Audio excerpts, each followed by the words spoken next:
given that this is a crossover event, much anticipated crossover event, and people might not be familiar with either one of the two of us. Why don't you start by introducing yourself and tell everybody how you came to be that person? I'm Kenji López-Alt, James Kenji López-Alt. I came to be that person because my mother's Japanese and she gave me the middle name Kenji. My father's American of German descent and gave me the name James. His last name was Alt, and then when I got married to my wife, Adriana Lopez, she's from Colombia, and we both changed our names to López-Alt. So that's how I came to get the name, which a lot of people ask. And they ask if I'm like Mexican Chinese, which I'm not. I'm half Japanese, half American, and I took my wife's Colombian name. But other than that, what do? I'm a writer primarily, so I have a book called The Food Lab, and I have a children's book coming out this year called Every Night is Pizza Night, and I'm working on another book about cooking and a walk, and another children's book as well. So that's my main thing. I was also the managing editor of Serious Eats for a while, so where I wrote a column called The Food Lab also.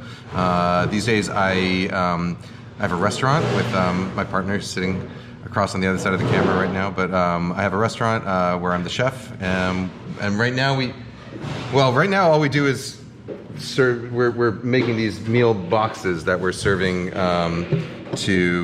we're free boxes that are paid for via donation that we're serving to hospitals and community centers. So I don't know how I think we've done about 3,000 of them now. But other than that, we're closed for business because of the virus. So how's business? How is this affecting you? I mean, business is bad. Well, obviously, but I mean, it's like, are you dead in the water? Or like, are you gonna survive this? What's it looking like? No, I mean, I think we will. I think we'll survive it. We're still doing these free meals, so that's bringing in some amount of revenue. Although there's not really any profit. It basically covers enough to produce the meals and to pay the people, pay our staff who's making them. So, in that sense, it's good. Like we're at least able to retain some of our people. It would be nice if we could retain all of them, but even if we had the money to, it's not possible. Just given that, how densely we can staff people, it's just not possible. Yeah. I think more importantly, it's like we're helping the community, and I think. And that's it's good for everyone, right? Like, of course, it's great for the community. It's also great for the restaurant because I very much believe in the power of doing good. Like, that doing good is good for your business also.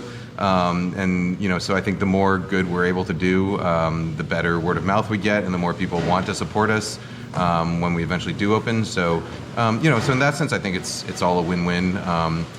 Yeah, but it's a little hard though because we don't know when we're going to be able to reopen, and so it's hard to predict and hard to plan for. So right now we're just kind of treading water and taking things as they come. And fingers crossed for you. Yeah. Everybody's pulling for you.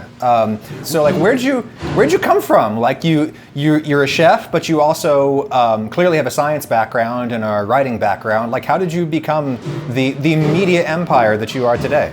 Media and culinary empire that you are today. If by media empire you mean like a guy who wrote a book and then now shoots videos with a camera strapped to his forehead like a dingus. All right. So I didn't go to school. I didn't go to culinary school. I went to school started as a biology major, graduated as an architecture major. I started cooking in restaurants while I was in college, mainly accidentally. Actually, I didn't grow up into food really. I'd been working in biology labs for a few summers, and I wanted to spend a summer doing nothing. And so I went around looking for a job as a waiter. They were called waiters at the time. Now they're servers. I went around looking for a job as a server, and one of the restaurants I went to just happened to have a prep cook who didn't show up that morning, and they said if I can hold a knife and I could come in that night to work, then I could have a job for the summer as a cook. So I took it. And it turns out that I really enjoyed cooking. I think I was one of these rare people that I got into cooking before I got into food. So even that summer, it's I was working at a Mongolian grill. It was called Fire and Ice. It was in Harvard Square. I don't know if it still exists, but I was a prep cook, and then a month later I was promoted from prep cook to Knight of the Round Grill, which I think is a pretty big promotion for just a month. which actually is my coolest sounding title I've had in my whole career, Night of the Round Grill. Yeah. But even that, it wasn't really cooking. So that I kind of fell in love with the sort of the rhythm of a kitchen and like the urgency and the adrenaline that cooking in a professional kitchen gets you. And so I kind of chased that. And so after graduating, I started working in kitchens and worked in better and better ones. And then once I started working in like actual real nice places, I was like, oh shit, like this is good. Like this, like I'm actually creating something here. I'm not just like juggling asparagus with a spatula. Like it's like I'm taking these raw ingredients, this like, $8 to $10 worth of raw ingredients, doing something to them, and then like there's someone over there who's willing to pay $45 for it, So it's like I'm actually adding value and transforming something. And so that's when I sort of fell in love with real cooking. And then after that, I actually started enjoying food. Because prior to then, I never wasn't that into food. Like my mom wasn't a great cook. She cooked. We had dinner every night at home, but my mom wasn't like a great cook. I hated fish. I hated vegetables. I was a pretty boring eater until I started cooking, and then I was like, I know, it feels like once you start cooking and you understand the process that goes into something, then that suddenly gives the food a lot more meaning and a lot more depth. Like some people get, and I do too also, but like a lot of people get meaning out of food because they feel like a cultural connection to it, or they understand the history of it. And the more it's like art. It's like the more something has a story, and the more context something has, the more interesting it is, and the more value you can get out of it. So I fell in love with food because I was interested in the technical aspects of it. It's like I would go to a restaurant and taste it, and try and decipher how they made it, or try and taste really specifically like what was in this. Think about myself, how would I be able to recreate this at home? And so that to me was the interesting thing about food initially. Now there's a whole lot more interesting things about food, but and so and even when I was working in restaurants, so I always had this kind of a scientific bent, like I always wanted to know why things worked, which is not really what you do in a restaurant. In a restaurant environment, it's like you basically you do things the way you do because you're told to do them that way. Yeah, you got to go with what works, right? Because there's somebody hungry waiting. You can't theorize about something for an hour. Yeah, exactly. And even if you could, it's like the person on the other side, they expect consistency. So what they want is the chef's vision, right? Like they want it to taste the way the chef wants it to taste, which means that you as a line cook, your job is simply to execute what the chef tells you to execute. Especially in the old days, it's changed a little bit now. It's not as hierarchical anymore? Well, some restaurants are, but I would say it's not quite as hierarchical. And certainly I think the overall attitude of restaurants has changed. They used to be, and a lot of them still are obviously, but they used to be super hyper macho, toxic. It was like hazing. It's like you go, every cook had to go through this gauntlet of shitty behavior, and so because they went through it, they had to treat the new cooks the same way. So that's like something we very consciously try and avoid at my restaurant. Like we have a no cursing, no yelling, no public, no dressing down in public policy here, which helps. So we actually try and communicate with our staff instead of yelling at them. Novel. But so I was working in restaurants, and then I had all these questions I wanted to answer. And eventually I got when I got a little bit tired of working at restaurants, I applied for a job as a test cook at Cooks Illustrated, which is kind of the perfect job for me because, they have a very sort of scientific approach and a very methodical approach. Usually too methodical for me these days, but they have a very methodical approach to things. So I kind of got to really explore what I wanted to explore there. The only problem with Cooks Illustrated is that they have a very specific audience. It's a print magazine, print publication, and I don't know if this is the same in radio, but I assume it is, that you have a very specific audience and you kind of have to deliver what they expect. And especially at Cooks Illustrated, with the subscription model, it's like if a recipe, so we would send out recipes before they were done, and if a recipe didn't get an 80% I would make this again rate, then it was just cut from the magazine, which meant that you didn't really have too much room to explore. Wow. Anything that your audience didn't want, and our audience at Cooks Illustrated was mostly 50-year-old plus white people. Yeah. So that sort of limited what I was able to explore. And so after Cooks Illustrated, I was a freelance writer for a while, and then I started working for Serious Eats, and I started doing my column, The Food Lab, which is where I think I really got to take that sort of scientific approach to recipe development, but really do the things that I wanted to do, which is what I've been doing since then. So I wrote a book based on, it's a cookbook, but it's really, I describe it more as how do I describe it? I used to have an elevator pitch for this, but that was like 5 years ago. It's really a book that teaches you the sort of the hows and the whys of cooking. It challenges a lot of sort of traditional cooking techniques, which I know you do a lot on your channel, and you challenge a lot of stuff that I've come up with as well. No, not really. I usually cite you as an authority. Yeah, so that it's sort of a science book that's disguised as a cookbook. So it takes sort of recipes that are common in the American catalog of recipes, like mac and cheese and meatloaf and stuff, and sort of uses those as jumping off points to describe various properties of techniques of cooking, with the idea that once you understand those things, then you can kind of apply them to your own cooking. It's ironic. I'm sorry if I'm rambling too much. You can stop me. No, this is great. But what I find ironic is that when the book came out, and even with my column, like a lot of people describe it as very sort of prescriptivist, like you have to do it this way. Here's this chili recipe with like 40 ingredients. All of them are precisely measured. You have to do it this way or it's not going to come out the right way. Whereas I really intended it to be kind of the opposite. Like it's like I'm showing you how to make chili with like 47 steps so that you can pick it, so that you understand like all the different things you could potentially do to chili and how they're going to affect the end result. And I don't, like I made that chili recipe for the book. I tested it. I haven't made it since. Like I don't follow my own recipes, right? And I think it's crazy that people do follow them like to the T. Maybe you follow beginners, the first time because you learn that way. But ideally, what I want my recipes and my writing to be is rather than sort of like a set of like turn-by-turn directions to get to from point A to point B. I try to provide the context so that it's more like you have a map and you can sort of choose where you want to go along the path and sort of get a better understanding of the whole neighborhood instead of just like like a blind I'm getting here to there approach.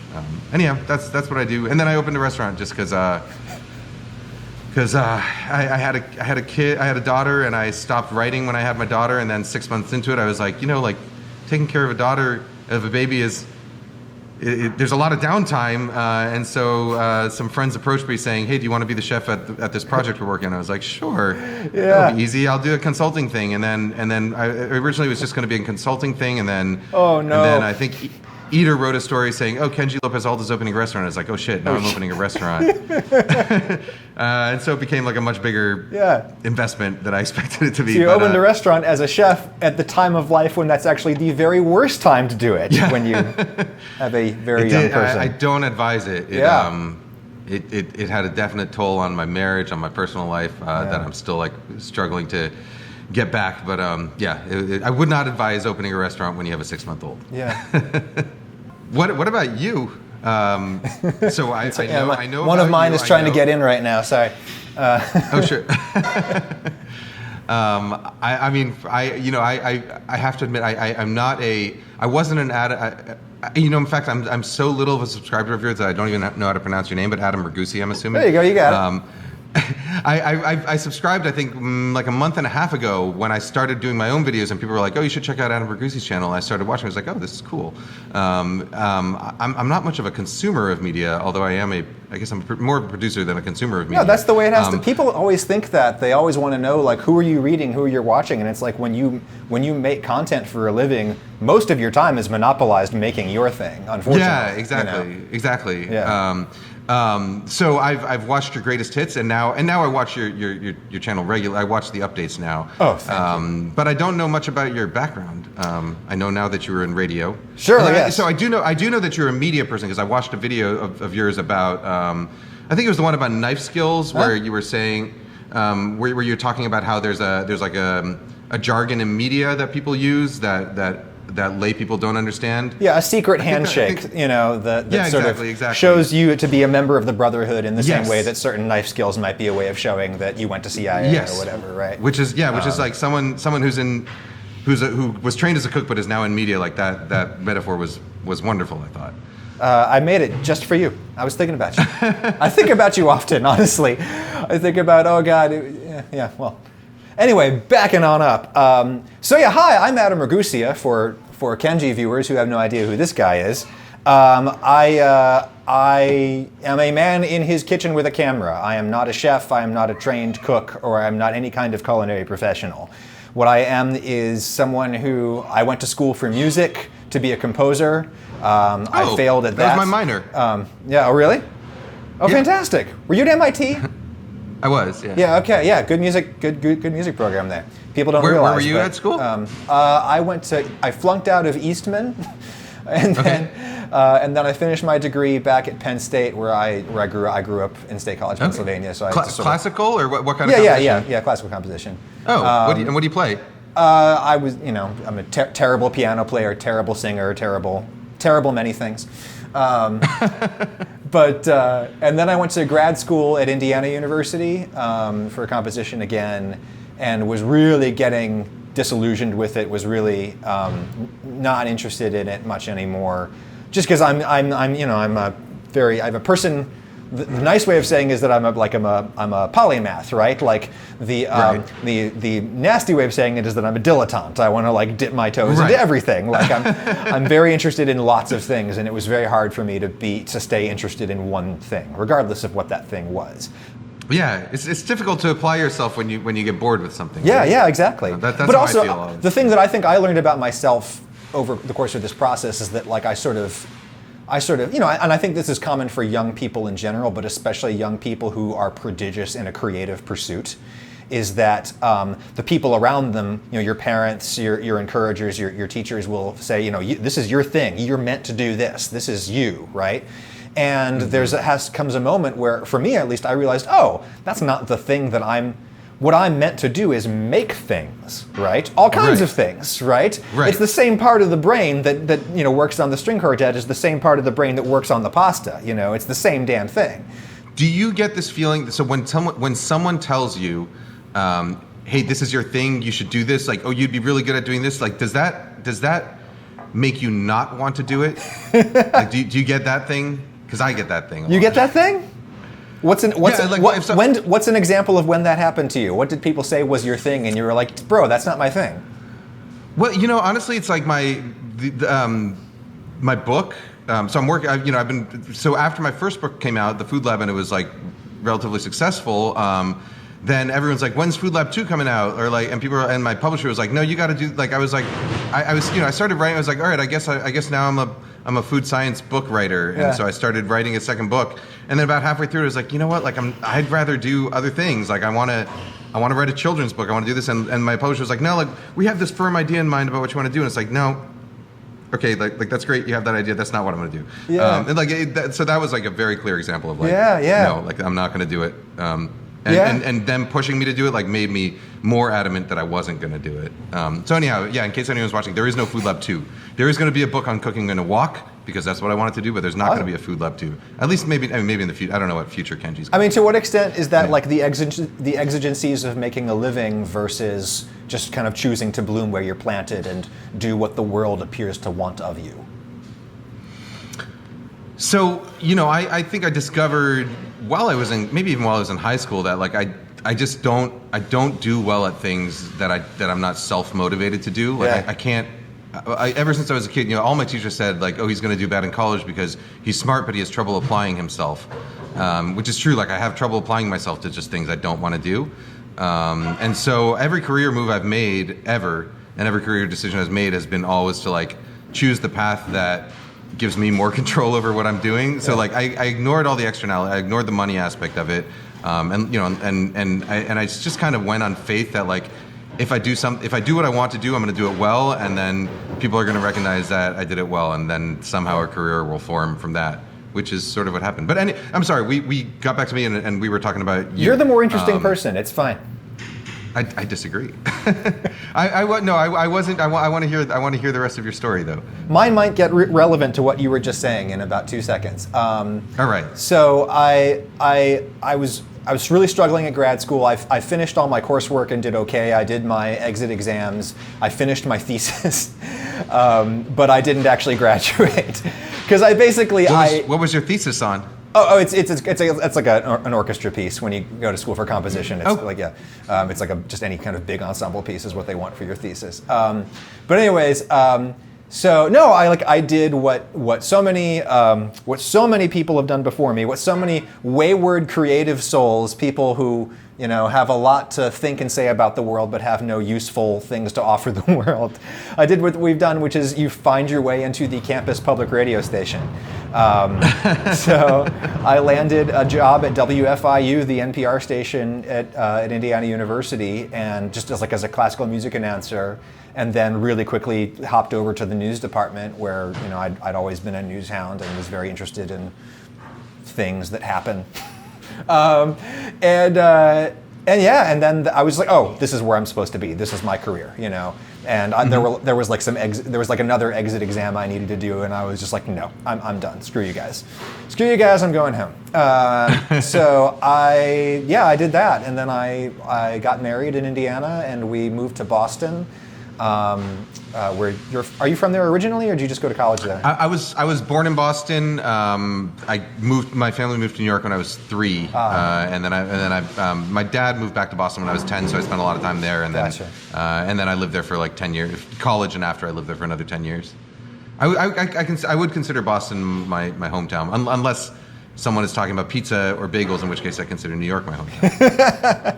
Generally, if a person can lay claim equally to either New York or Boston as their hometown, they usually go with Boston, which is interesting to me. Yeah.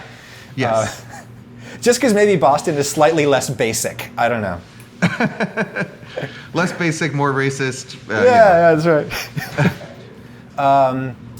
So Lauren got a job at Emerson College in Boston, and I just went with her. And within a couple. And what does she do? She was doing like higher ed administration type stuff at the time. She was like running a dorm basically at Emerson, which was great because we got to like live, on overlooking Boston Common for free, which was pretty badass. And within a couple of weeks, I got a job at WVUR, which I imagine you listened to a lot. Okay, yeah. When you were there. And that was really where I cut my teeth. I mean, it was just a wonderful place to work. And people who have done their like deep doxing of Ragusea have found a pizza making video that I made for WVUR like 12 years ago. Yeah. It's super embarrassing too. So you've been doing pizza for a long time then? Yeah. So I did that, and loved being a reporter. Lauren ended up making a change of career and started writing books, and so now she's an author with several novels, mostly YA. Oh, cool. Out on major publishing houses, available at a bookstore near you. Lauren Moore. Yes. She was sort of free to go anywhere, and I was gonna shoot myself in the head if I did another Boston winter. Right. And I love Boston winters. You do? Oh, I'm glad someone does. I do. I loved them. Yeah. I'm a hot weather man all day long. I like snow days. It's snow days. I love snow days. Oh, yeah. Like days where you literally nice. can't do anything except like go out and like help push cars. Like that was one of my favorite things to do, was like finding people whose cars were stuck in the snow and then like pushing them because. Except when you do live radio, there's no such thing as a snow day though. Like you have to get there. Yeah. Yeah. Even restaurants, very few snow days for restaurants too. But yeah. And then I just I wanted a change. I was looking for something different. I felt like I didn't, to be perfectly frank about it, like NPR, that sort of career ladder. I felt that as just another nerdy white guy from the Northeast, like I was just not needed there, right? And so I was just kind of looking for something else to do. So I saw a job for a weird posting for a weird new job in Macon, Georgia, where I live now. And Lauren's from the South originally, and I said, "Honey, you ever heard of like Macon, Georgia?" And she's like, "Yeah, we can do that." So we went, and I did a journalism job here that eventually led to a teaching job. And I was on the journalism faculty at Mercer University for 5 years, during which time I did a bunch of other stuff. I had a podcasting consultancy, and I wrote a lot for the public broadcasting trade publication Current. It's like the trade paper. So basically, I was working as a media critic, essentially, criticizing in productive ways, I hoped, the NPR, PBS world, the American public broadcasting world, while teaching. The program here at Mercer was very, very integrated. Everything was very multi-platform, multimedia, and I needed to teach video, and I had no visual background whatsoever. So I had to do things to get better so that I could teach.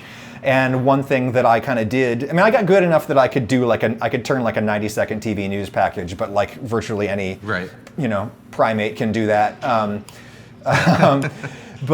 So like I just needed to get a little bit better. So one day I was like, I'm like you, Kenji, I'm very internally motivated.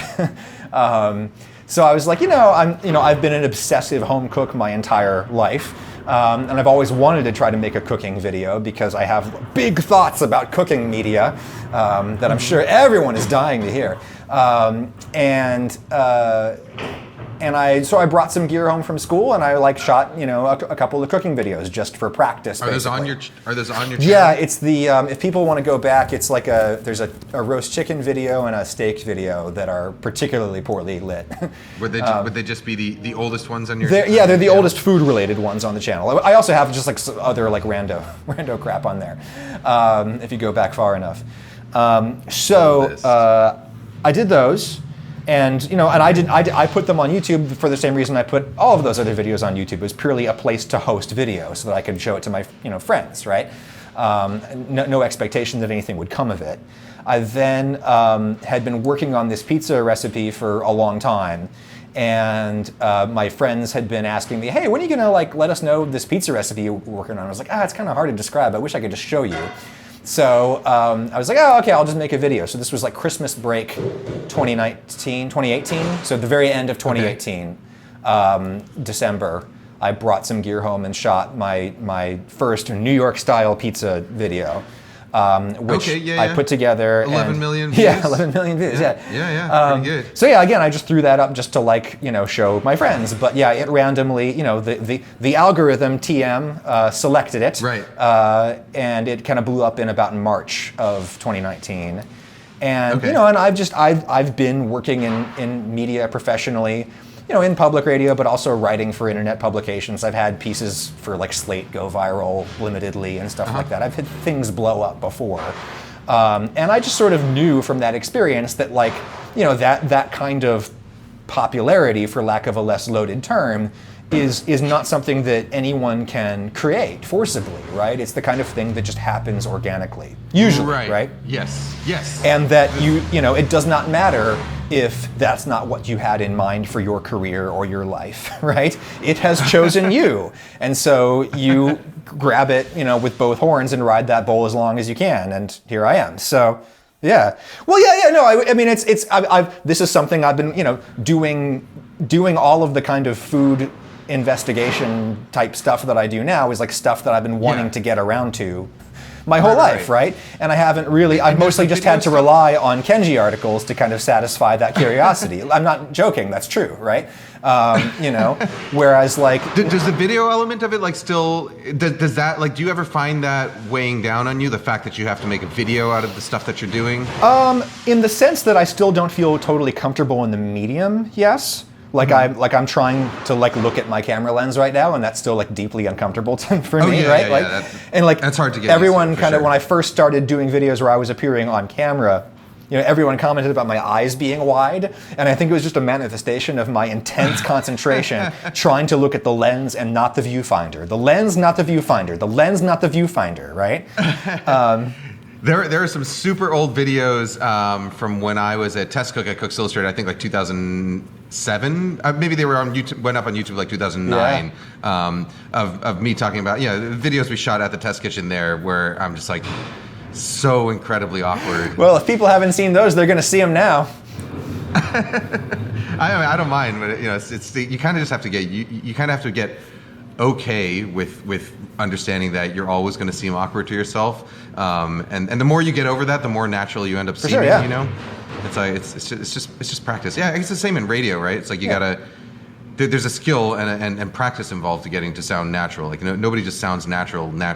Yeah. The advice they give you, which is to just talk normal, talk the way you normally would, is well-meaning advice, but fundamentally wrong and not helpful, right? Because you're not good enough to relax yet, right? You have to get good before you can relax and be yourself, and that's a painful process. But one of the things that I feel I've learned over my life of making things is that It's not the only way to get good at something, but the fastest way and the most effective way to get good at something is to just get out there and show the world your ass until you don't suck anymore, right?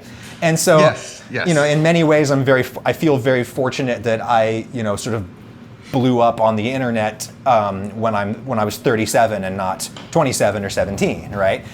Because I don't think I would have had the confidence to just show my ass and my terrible shooting and lighting and everything to the world, right? Had I been younger. Yeah. But now I'm like old and I don't care what anybody thinks, and like, and I'm fine just like, being bad until I'm not. And I'm increasingly feeling like I'm not, although there's still aspects of the medium that I still struggle with a lot, So to answer your question, yes, I mean, it's burdensome in the sense that I'm still not super good at this, though I feel I get better every time.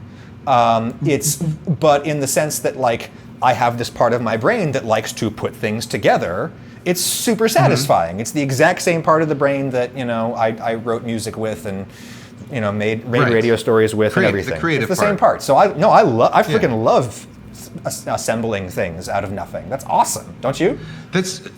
I do. So I do. Sometimes I feel like. So let me back up. So I've been writing for a long time, and then ever since, even before my book came out, I was on Serious Eats, and like we knew that video was a thing that's big, and like people are going to start watching more and more videos. Like, and in like 2012, 2013, nobody watched videos, but it was getting bigger and bigger, and so it's like. I have to figure out a way to make the Food Lab relevant on video, and so like I kind of forced myself into doing things, and so I tried everything from like super cheap setups to like putting a lot of work into home setups, and then we even like spent $50,000 once producing like a 6-episode Food Lab miniseries, which stupidly we partnered with. Who did we partner? Vimeo, I think, and they wanted to make it exclusive, so you had to pay to watch it, and so. It was not the right way to do it, and I've always been about like just give people stuff for free, and like the money will come back to you eventually. That's sort of my attitude, which my publisher also doesn't like. But it took until literally like a month and a half ago before I realized, hey, you know what, so my writing style is like whenever I'm writing, what I try and do is I try and make it feel like I'm talking to a close friend of mine, and I'm really excited about this thing I learned, and I want to explain it to them. Right? That's like what I try and do, capture in my writing, and that's what I was like trying to figure out. How do I make that work in video? And it turns out the way you make that work in video is like you strip off everything, and you literally just put I put a camera on my head, and I just pretend I'm talking. I pretend I'm like having a little dinner party, or I'm cooking with a friend. One of my nerdy friends who's really into cooking, and I'm showing them how to make a dish. Like that's all I do, and that seems to work. And it turns out like that's also like the lowest production value, and it's also part of the reason it works is because modern video is very different from like highly produced television video, right? It's like people watching videos on YouTube don't give a shit about the production value. In fact, it helps. The fact that like I have a spoon closing that's holding my cabinet closed because I can't be bothered to replace the hinges, like that actually helps my videos because it's like, oh, here's like a real relatable person, and they feel like and people feel like they're part of a club because it's like, oh, okay, like I noticed this thing that was in the video before and that one that was in the video before, and so there's like common threads they can follow through, and it makes it feel like, all right, like here's a real person who's like really cooking, and it's not some highly produced show where I don't know if I follow what they say I'm going to get what they produce because I can't see all the magic that's happening behind the camera. Back when I was a media critic, my tagline was "Authenticity is the new authority," and this seems that's great. to be another perfect piece of evidence supporting my brilliant thesis. Thank you.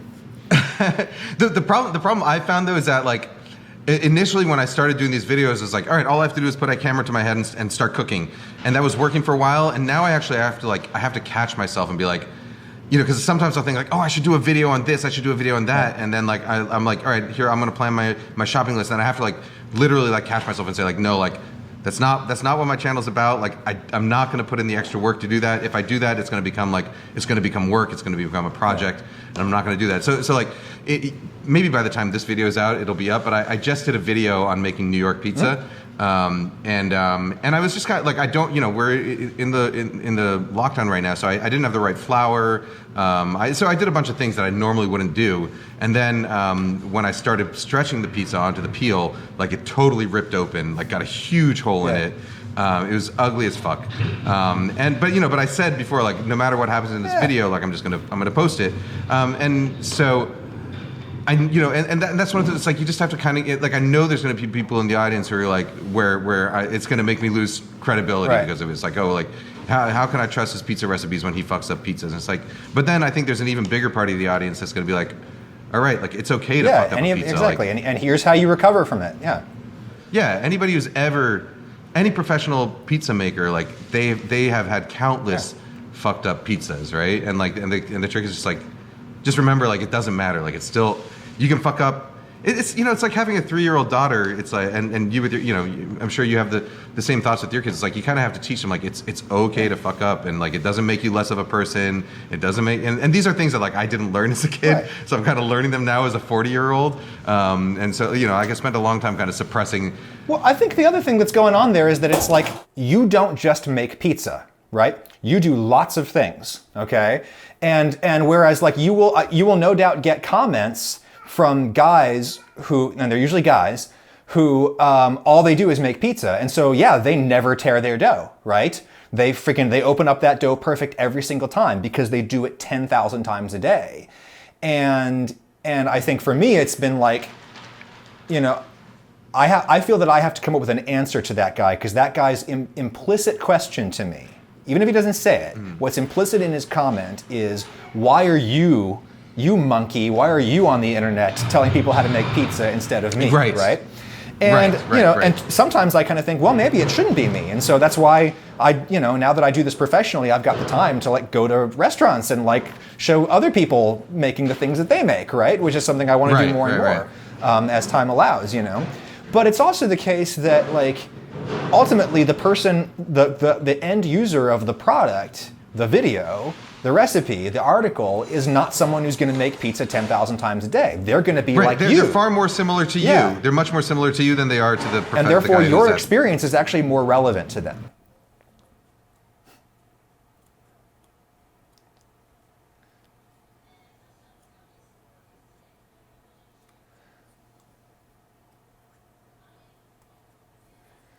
You don't have to worry about another job, so you have the time to explore the questions that they have and answer them in the way that they would like to be able to answer themselves. They just don't have the time to do it, so you can do it and look it up in a way that look it up, research it, practice it, learn about it, and explain it to them in a way that they understand, which is not, one prime example I have of this that comes up again and again is when chefs tell you to do the poke test with steak. I've talked about this one a lot, but it's like that poke test, where it's like you poke the steak and see if it's, to see how well done it is. It's like, that works, but really it only works if like you're in a restaurant and you're cooking the same cut of meat. Yeah, like from a regular vendor, or you do it so many times that you can just tell by looking at, like, all right, like a tenderloin is going to feel this way, a ribeye is going to feel this way, and it's like you have this built-in muscle memory that tells you, all right, this is done. But as a home cook who's like, even if you cook steak once a month, you're not going to get that muscle memory. So like, it doesn't make sense to apply the same techniques that you would apply in a restaurant, or the same parameters for cooking to home cook, because they just aren't professional chefs, and that's just not what they're, And in many ways, like a home cook has big advantage. In some senses, a restaurant chef has advantages for cooking because they have a team of people making it. They have better equipment. They have dedicated, vendors and stuff. They can get access to better products. But in many ways, like a home cook has even more advantages than a restaurant cook, because you don't have to cook for 400 people a night. You have all Sunday afternoon to cook for 4 people, and that lets you do things that you literally cannot do in a restaurant. Which is, so.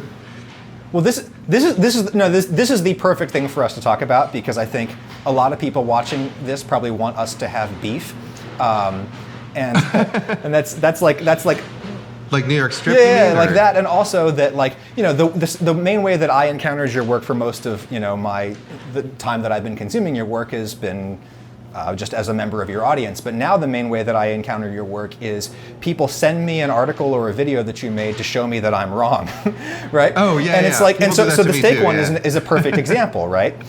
Because like I don't temp my steaks with a thermometer. I use a combination of poking and looking for the the myoglobin saturated water sort of surfacing, right?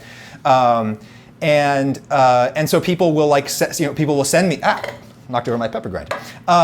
People will send me like that excellent video that you did showing why poke tests are unreliable, which they are, right? Right. But one of the key things I try to argue or communicate is like just because you accept an empirical reality, you accept the science on something, that doesn't necessarily dictate a certain course of action for how you respond to that knowledge, right? Yes. And so for the way that I choose to respond to that knowledge is by not really being all that persnickety about how precisely done my steak is. Like, if my steak is pink, I'm happy, right? I like it kind of rare. I like it a little bit north of medium rare sometimes. As long as it's in the ballpark, I'm fine, right? And then the other reason that another thing that I sort of think about when I see that specific steak video that you did is that it's like, I mean, you're right. I mean, we have no disagreements about anything. On the other hand, one thing that I would, like an amendment that I would say is that like taking the temp on a steak with a $100 Thermapen is very different from taking the temp on a steak with like a $7 grocery store thermometer. And you're gonna get some weird readings on a thinner steak with a cheap thermometer to the point where I almost think, give up and poke. And, like on a thinner steak, why you don't, on a thinner steak, I mean, I just cut it open. Sure.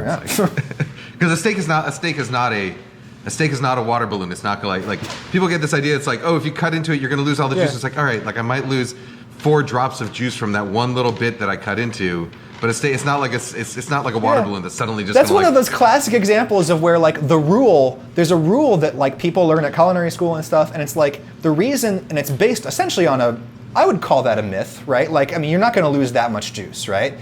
But it's like the reason that the rule persists is because the rule actually works. It just works for a different reason. The different reason being that the steak needs to finish cooking, right? And it's gonna like its doneness, its internal doneness is gonna change a lot over the course of that like rest, right? It's the same thing with like the searing thing. That's if you choose to rest it, of course.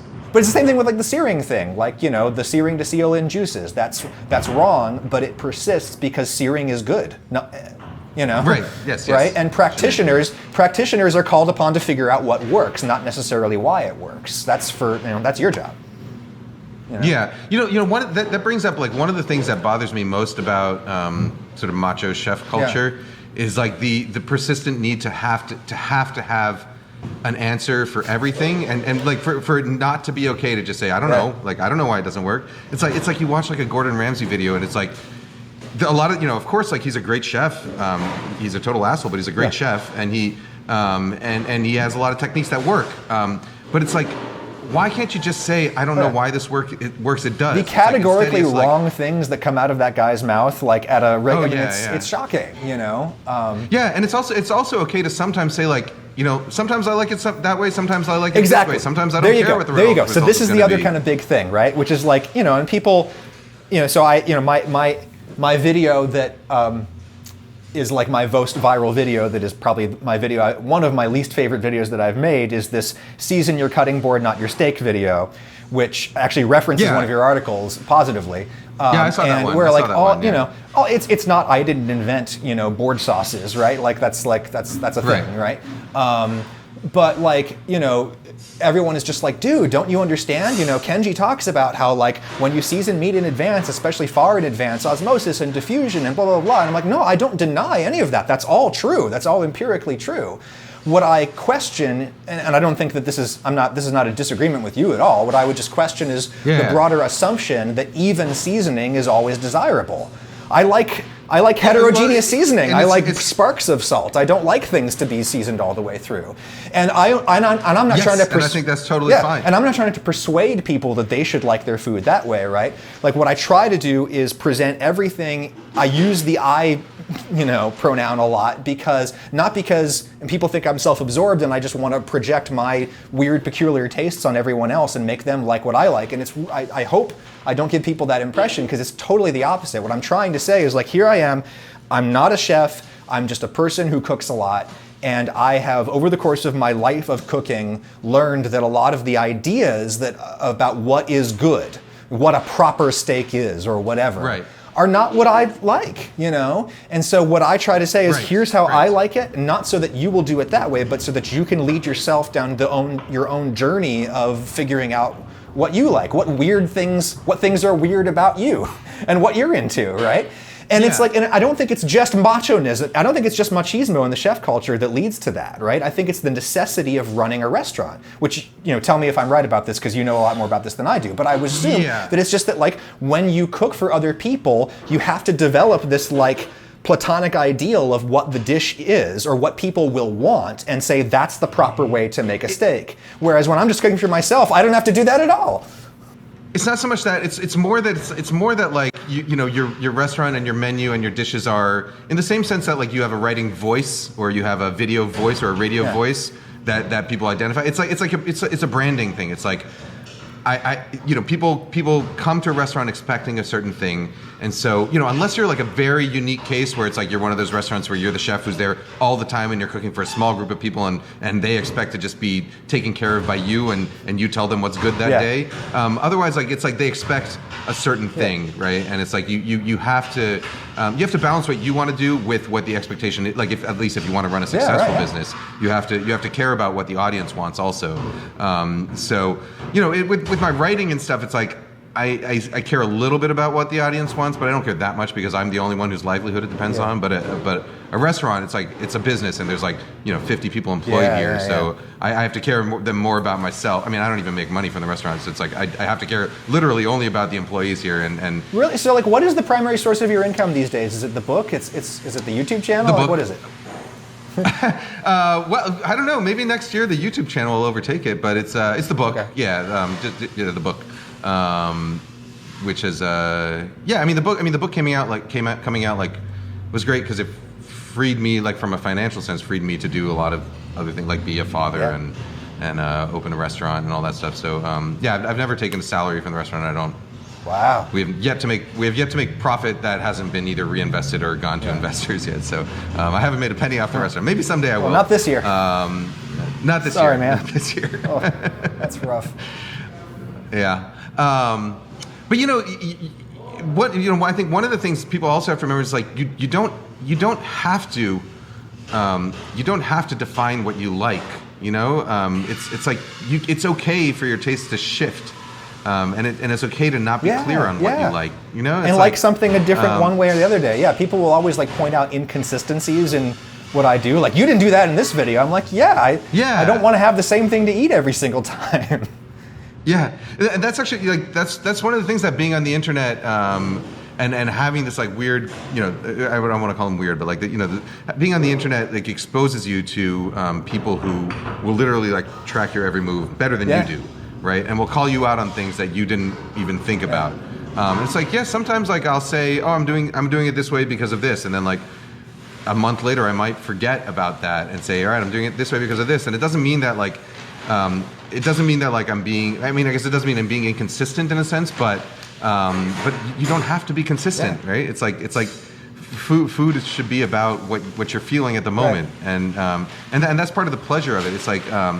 You know, it's like if I say, like, when I drive home, I take this route. It's not like if one day I decide, you know what, I'm going to take the scenic route and go drive by the ocean today. If I posted that on the internet, people are like, why'd you go by the ocean route? You're supposed to go down this route. You said you go down this route because it's the fastest way home. It's like, I do want to say, for the record, it's good for people to scrutinize people and things, right? That's good. Scrutiny is good. Yes. Critical thinking is good. Yes. But I'm saying, I guess what the internet has taught me is that it has taught me that I'm inconsistent in myself. Yeah. It's sort of self-reflective thing. It's like, and then it's made me feel okay about that. Whereas, like, if you had asked me 10 years ago, why do you do this way? I would say I do it this way because of this, and then I would compel myself to do it that way every time, or feel compelled to do it every time. Right, yeah. But only once people start pointing out those inconsistencies, do you start realizing, it doesn't really matter, you know. Maybe it's also like being a father makes you soften up on those things. For sure. Almost nothing else is important anymore. Yeah. Yeah. And it's also like it's like it makes you think about your own flaws and your own personality, like the things that gave you hangups as an adult and like what you want to make sure that your children, everyone wants to make sure their children don't go through the troubles that they had. And so, one of the troubles I've always had is that like I've been super stubborn and like, to the point that like in the past it's like lost me friendships and stuff for dumb reasons. Yeah. You can't be stubborn with a kid because they're going to out-stubborn you every time. Yeah, it's like when you're teaching your kids things, it's like you start realizing, okay, they're reflecting my personality. I need to show them good examples, which makes you self-reflect. Right. Yeah. One of the funniest things, like since I started my YouTube channel, like one of the catchphrases of my channel has just become like it doesn't really matter. Like you could do this or do that, it doesn't really matter, which is like very different from I think what my previous audience knows of me. Exactly. Yeah. And so people say like in the comments like this guy's the Bob Ross of cooking, and it's like if you'd showed me that 10 years ago, like that I was the Bob Ross, like that I was just like the easygoing, let the chips fall as they may like type person, like I'd be like, no, that's not me. Like I'm never gonna be that person. But here I am. So I'm much happier as that person. That's a rough person to be. But that's the thing. I mean, I think the other way that having kids helped me with changed my cooking, and then as an extension my approach to what I do for a living is like it just the nice way to say it is it encouraged me to relax my expectations, but honestly it encouraged me to lower my expectations, right? Like about my food. Like it does not have to be perfect every time, and it doesn't have to be that good every time, right? So much like cooking media is like, it's the ultimate this, the most indulgent that, the most perfect this. And I'm like, no, mine is like good enough, Because it's like you just got to get something together while there's chaos going around you, and you're just trying to keep people from like jumping off something tall and killing themselves, right? Like get something decent cooked. And again, I think that sort of speaks to like, that also leads to why I don't measure, right?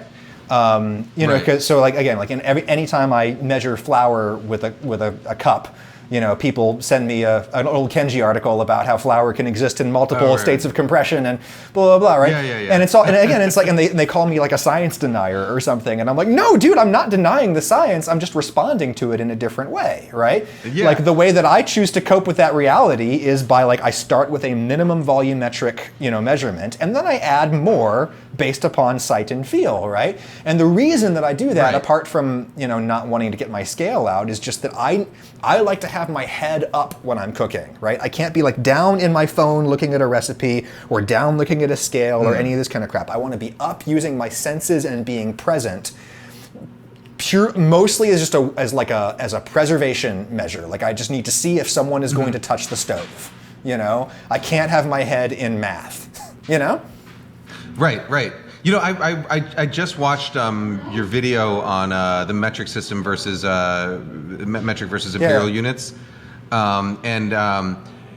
so what I wrote an article about this a while back. But one issue that I find with with switching to any unit that you're not used to, the main problem I find is that you become too precise.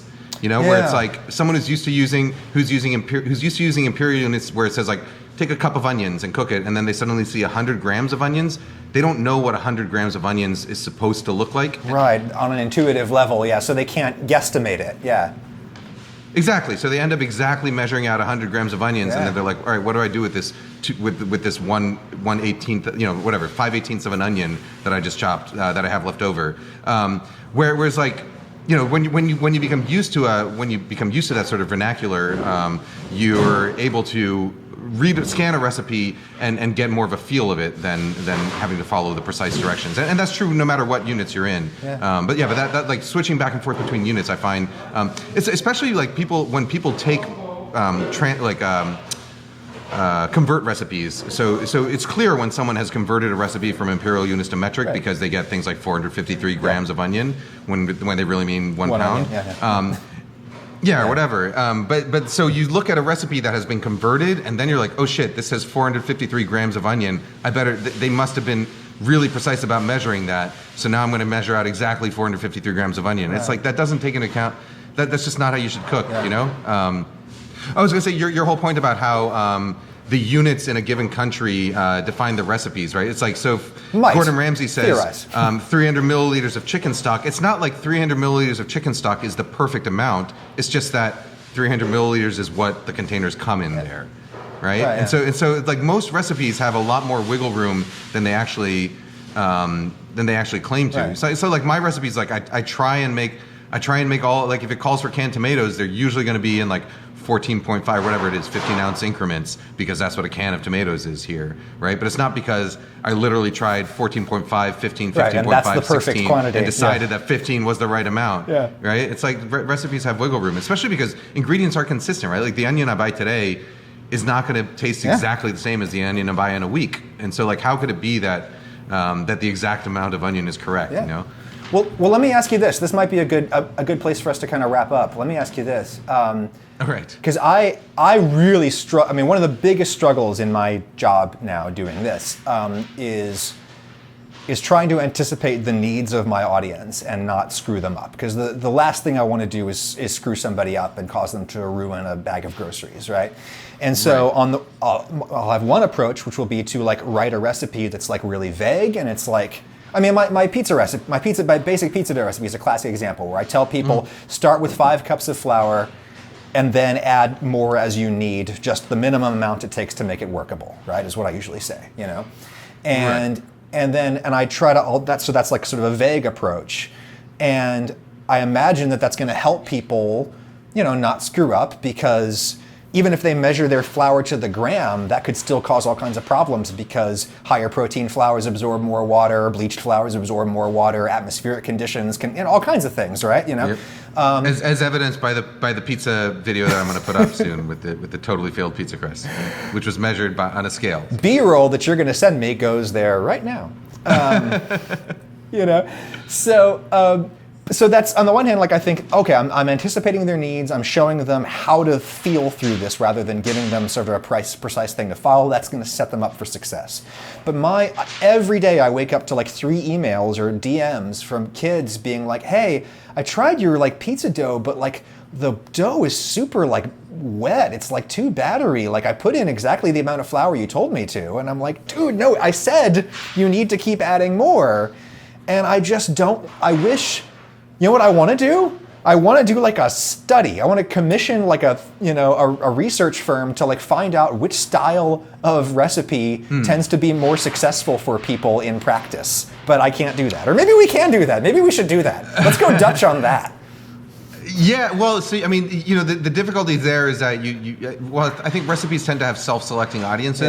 Yeah. So like I worked at Cooks Illustrated for a number of years, and like there, like the audience expected a certain style of recipes, and they expected a certain level of precision. And there we did massive amounts of testing to make sure that, foolproofing, to make sure that like the recipe is written, like we sent it out to people, we saw how many people succeeded with it, we would fiddle with it, we'd send it out again, saw how many people succeeded then. And so like everything from like the style of measuring to like the sidebars that explain why you're doing it this way to the precise language was very well researched as far as how well it would work for that particular audience. But that's not the same as saying this recipe is going to work for like Salmon Nosrat's audience is a very different audience from the Food Lab audience or from the Cooks Illustrated audience. And so like my recipes wouldn't work on them, and her recipes probably wouldn't work as much on mine. You know, like I know my audience tends to be the same as yours, and I only know that because like every other YouTube comment is like something about white wine, which I still haven't seen the video on. Don't.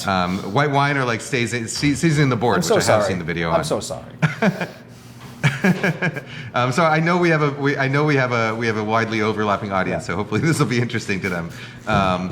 But you know, it's like, but that all goes back to the same thing. It's like people are different, and people want different things, and people learn in different ways, and that doesn't make one way more right than the other way. It's all just a matter of who you are and what you want out of it, you know? Well, I mean, I think it's something that I always had to think about a lot in my old life as a journalist and as a media critic, is that it's like most people, even very smart, very educated people, haven't thought very deeply about the difference between opinion and fact, or what is objective and what is subjective. Especially when it's outside of their field. Yeah, exactly. Or even just like epistemology stuff, like how do you know what you know? Are you sure you know that? Right. Right. And so that's, on the one hand, it's like, yes, food is about what you like, and especially if you're only cooking for yourself, if you like it, that's literally all that matters, right? On the other hand, there are things that are objectively right and wrong, right? There are like things that people will say that it's like, no, that's not true. That won't have the effect that you are claiming that it will, or that's not the reason why that has the effect that it will, or it's okay to salt your eggs before scrambling them. Right, exactly. Which have you done the tests on that? Is that? I have done that. I assume that's bullshit, I think right? there's a section in my book about it. Okay, all right, okay. Yes, it's in fact it's the opposite. Oh, okay, good. Do you want to give people the short version of that? Because they're going to want it. Oh, okay, yeah. So when you scramble, so like a Gordon Ramsay, a famous loud, angry internet guy, chef guy, he consistently claims that you shouldn't add your salt to your eggs until after they're done scrambling because it will tighten them up and it will make them drier or more rubbery. I don't remember exactly what he says, but he says they're going to be bad. But in fact, if you salt your eggs before, it breaks down some of the proteins, it loosens them up so they don't squeeze as tightly when they're cooking, so they actually expel less moisture when you salt them before. Anyhow, you know, this is one of those things where it's like if you actually like test it and measure it side by side, you can tell the difference. But honestly, like if someone gave me a bowl of scrambled eggs, I'm not going to be able to tell you if it was salted before or after. Like it doesn't really matter. I will say though, a question for you about that, because like one of the things I wonder sometimes about like spurious chef dogma like that is that maybe it's the kind of thing that like it's actually kind of like wrong in the home kitchen, but maybe in a way it's actually like right in the professional kitchen, because like a chef doesn't know how long their employee is going to let the salt sit in those eggs. It could be for 5 minutes, it could be overnight, right? It's like all the professional chefs who see me putting salt into my yeast water and they're like, that's going to kill all the yeast. And I'm like, no, it won't. It empirically will not. No, but maybe that's a rule that chefs give their employees to keep them from leaving the salt in there for like 2 days. I don't know. That's possible. I've never run a brunch place, so I don't know. I don't know. We do pre-blend the eggs for the chicken schnitzel. We pre-blend the eggs with salt, and sometimes we'll have them in like a Cambro in the walk-in that we pour out for service. So they could be up to a couple days that they've been there. But I've never really side by side tested before and after. And I'm sure that in that application it makes no difference. But that's a good question. Maybe I will try salting my eggs 3 days in advance and see what happens when I try and scramble. In fact, I will. I'll go home right now, salt some eggs, let them sit for 3 days, and I'll send you the vid B-roll. forthcoming. Yeah. Well, I suppose we should leave it there. Kenji, I've been such a fan I've been suppressing my fanboying over the course of this conversation. Your work has been so. I mean, honestly, I think probably the most complimentary thing I could say is like your work has been so useful to me in my life. Oh, well, thanks. Thank you. You don't have to say anything nice to me now. Don't worry about it. No, your YouTube channel has been helpful. I did. At some point, we'll do another interview where I want to ask you about YouTube stuff because I'm a YouTube noob. Do you want to give me? I mean, we could do like 10 minutes on that. I mean, you want to do a little now? Or? Sure. I mean, there'd be basic. I mean, there'd be very sort of basic questions about like best practices on YouTube because I'll give a quick answer. With the caveat that I don't know what the best practice is. I only know what has worked. Yeah. Okay. Similarly to how cooks know like how to cook. Like chefs don't know why things work. They just know that they have made customers come in. That they do work. Yeah. And that's fine. Yeah, that's fine. I will take all of your answers with a grain. What would be the YouTube analogy for a grain of salt? A smattering of upvotes. A smattering of lights. A snide, excessively scrutinizing comment. You'll take it with one of those. Okay, so let's start there. Like, so I know depending on the platform, it's important or not to interact with the commenters. And I know like YouTube is like notorious for being like maybe only second to Facebook as like the worst place for comments. Maybe it's even worse for comments than YouTube. Especially like, the more popular a video gets, like the more crappy comments there are on it. Let me introduce you to 4chan, young man. Yeah, I've dabbled a little bit in 4chan and Reddit. Yeah. Run away. But it's like places like so I find like on Reddit, for instance, like I'm one of the mods on the Series Heats channel, and I find like the quality of comments is directly proportional to like how much you monitor them and like how judicious you are with the ban hammer and blocking people.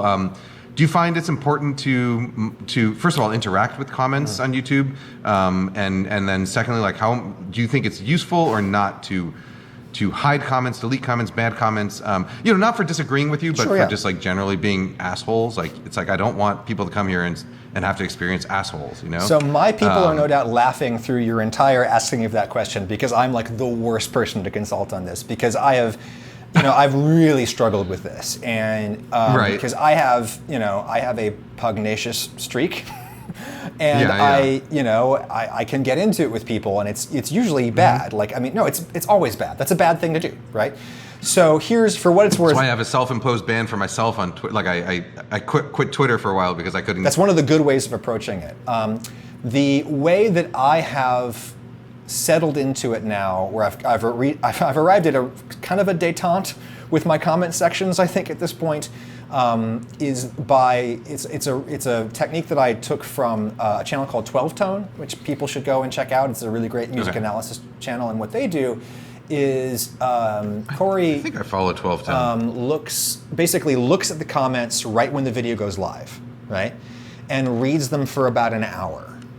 The purpose of that being to make sure that there's people aren't finding something that's obviously wrong, or terribly offensive, or just basic, first line quality control type stuff, right? That ideally, back in the old days of media was done by, an editor, but we don't have money for that anymore. Right. Right. So the people have to be the editor. So they will look at those just for the first hour and see, what people are being confused by, or what they're maybe legitimately taking issue with, and all of that. And then they will, maybe post a comment, like a pinned comment addressing some of that stuff, and then they're out. That's it, right? So that's the approach that I try to do. I try to, if my schedule allows, I will be at my computer when the video goes live. I will look and see what people are saying. I will post an FAQ as a pinned comment, and then I'm out. When I'm being disciplined, and I'm not always, but I should be, and that's the best solution that I've come up with. But man, your guess is as good as mine. All right. What about? I know you stick to a schedule, is it one recipe a week and one non-recipe video a week? That's right. Yeah. So how much of that is just your sort of bandwidth, and how much of that is does once a week seem right for? Right now I'm literally posting every day because it's just I got a camera in my head. I'm cooking this stuff. But I don't know if I'm shooting myself in the foot. Should I be saving content and posting it less frequently? It's got to depend on so many things. I think part of the reason it works for you is that it's a lower touch product, right? Right. Which is not to say, so people are going to think I was insulting you, but lower touch in media, that just means it's less production intensive. It's more raw, right? They'll know what you mean, and if they don't, I'll get into it with them in the comments. Whereas I'm really, every single word of my videos is written, and everything is very choreographed, and with all of my Monday videos, especially the sciencey ones, I get them fact checked by experts. Days in advance and all that kind of stuff, right? So I don't think I could do more than 2 a week. And honestly, sometimes 2 a week feels like too much. And maybe if I was like Babish and I had I think he has a staff. He does now, yeah. Maybe it would be more doable, but I'm at the point where the business is successful enough that I could hire people. I just don't want to. I just don't want to. That's not. I can't imagine. I don't know. I feel like it being a one-person band is integral to the character of the work, right? I personally have difficulty working with other people. Yeah, exactly. No, and I think they don't work at. I work at weird hours. Yeah, right. It's just I don't. It's not that I don't get along with people. It's just that the style of work I do is not conducive to team behavior necessarily. Absolutely, and I had the experience of producing a live daily talk show at WVUR for 4 years, where you had to work with a team, which helped me. I was such an asshole when I first started working there, and I became less so over the course. Thank you to everyone I worked with, by the way, for tolerating my bad behavior and calling me out on it and helping me become a better person. So thank you. I'm sorry, right? But it's also I also saw in that process how much effort is wasted in the coordination. right? Yes. So much money and time and effort just gone in trying to coordinate multiple brains, and there's so much efficiency to be realized by keeping it right here, you know.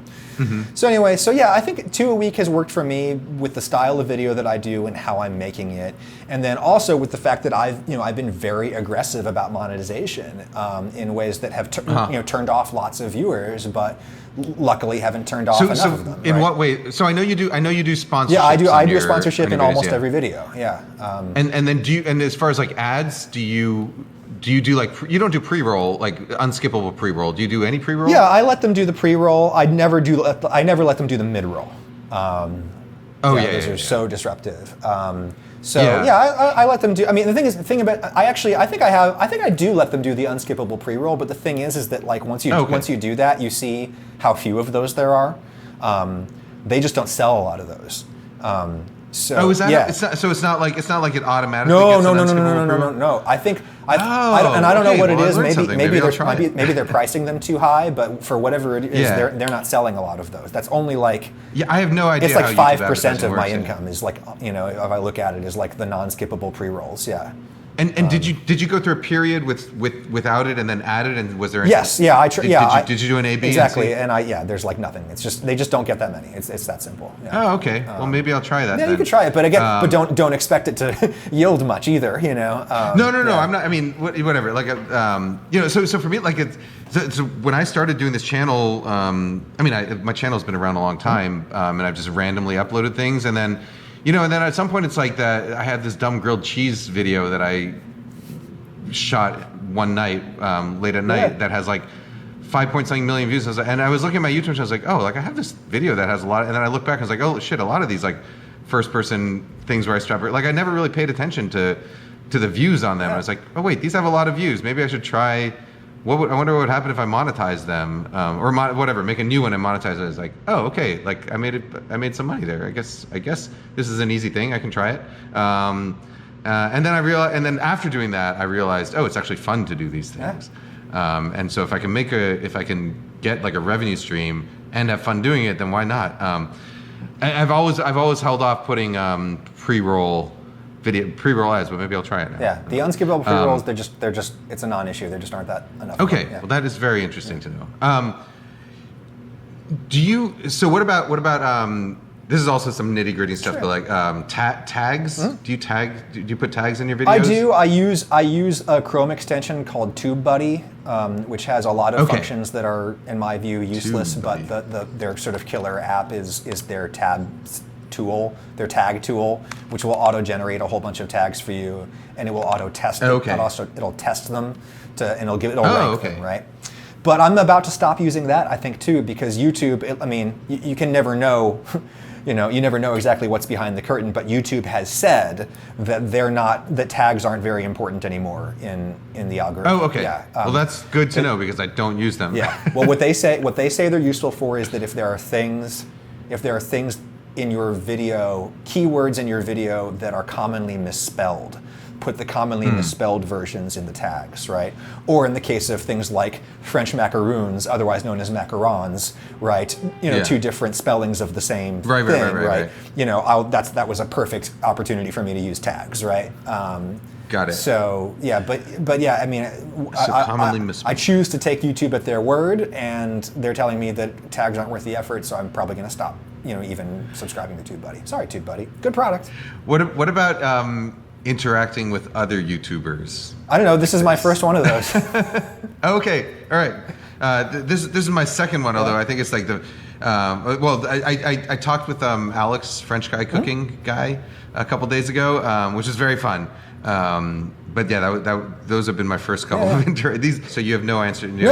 Yes, we'll see how this goes. In fact, we haven't even talked about that. So should we edit this together as one thing and then we just post it simultaneously to our respective channels?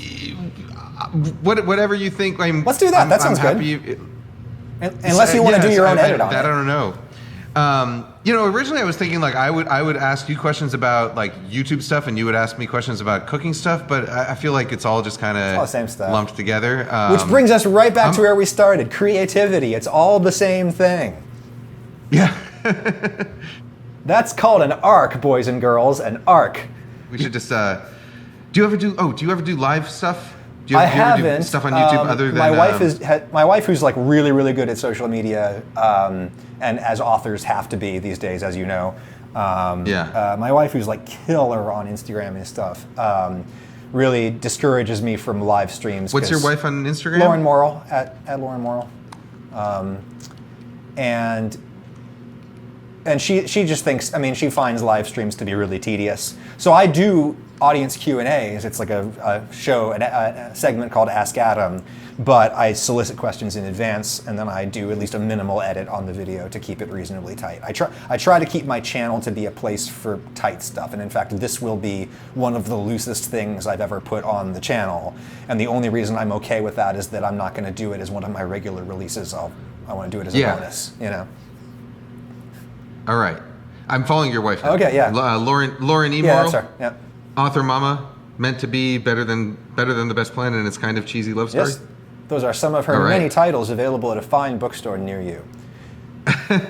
All right. And bookstores, by the way, in the age of the Rona, are still operating. They will do curbside pickup. They will ship to your house. Support your local bookstore as you can support your local restaurant in whatever way is safe for you. One easy way that you can both support your local restaurant, or you can support my restaurant, and you can support your local bookstore, is if you go to bookshop.org/shop/Kenji López-Alt. You can either buy my book, The Food Lab, or pre-order my book, my children's book, Every Night is Pizza Night. Yeah. When you do that, 10% of it goes to local bookshops around the country, and my entire sales commission goes to funding our free meal program. So that'll help keep my restaurant staff employed, and also feed hospital workers, and send free meals to community centers around the Bay Area. So that is a good place to buy my books. That's my plug for today. And go over to Kenji's channel, or if you're on Kenji's channel right now, don't forget to smash that subscribe button. Smash Adam. This was fun. We should do something else together in the future. Absolutely. All right, so here is both our on-camera and in real life sign-off. Send me the footage, I'll cut it together. We'll talk to you. Good luck. All right. Bye-bye. Bye-bye.